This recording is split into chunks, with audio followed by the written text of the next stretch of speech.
और देख कि मुझ में कोई बुरी चाल है कि नहीं, और अनंत के मार्ग में मेरी अगुवाई कर। शुक्रवार 28 जून 2024। आज के मनन के लिए मैंने आप ही के लिए चुना है पहला शमूएल अध्याय 1 और उसका 13वां वाक्य। हन्ना मन ही मन कह रही थी, उसके होठों तो हिलते थे परंतु उसका शब्द ना सुन पड़ता था। इसलिए एली ने समझा कि वह नशे में है।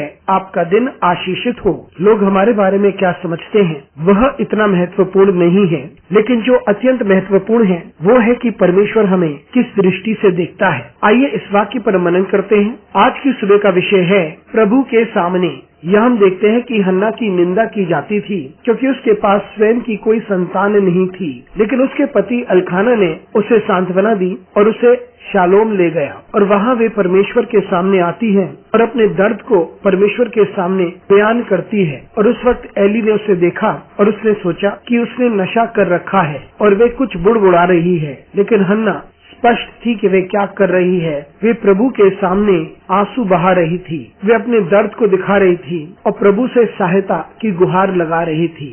मित्रों, बहुत बार ऐसा होता है कि लोग हमें देखते हैं और वे अपना ही मन बना लेते हैं और वे हमारे बारे में गलत समझ लेते हैं कि हम क्या हैं और हम क्या कर रहे हैं। लेकिन हन्ना के लिए ये ज्यादा जरूरी नहीं था। वे चाहती थी कि परमेश्वर उसके दर्द को समझे और वे अपने दर्द को उंडेल रही थी। लेकिन जब एली ने ये सुना कि वो क्या कर रही है तो उसने भी अपना दृष्टिकोण बदल दिया। समय आते हैं जब लोग हमारे बारे में बात करते हैं और हमारे बारे में कुछ सोचते हैं और वो हमारे संग नकारात्मक बोल सकते हैं, लेकिन हमें इस बात की चिंता करनी चाहिए कि हम परमेश्वर के सामने क्या हैं। और यदि हम प्रभु के सामने स्पष्ट हैं तो प्रभु हमारे सामने चीजें स्पष्ट करेगा। एली ने हन्ना को आशीषित किया और परमेश्वर ने हन्ना की प्रार्थना सुनी। मित्रों, हम जिस प्रकार से हैं उसी तरीके से हम प्रभु के सामने आ जाएं। हम अपने दर्द को परमेश्वर को दिखाएं और उसकी अगुवाई में चलें। हम परमेश्वर से सहायता मांगे और इसकी चिंता ना करें कि दूसरे हमारे बारे में क्या सोचते हैं। हम परमेश्वर को निहारें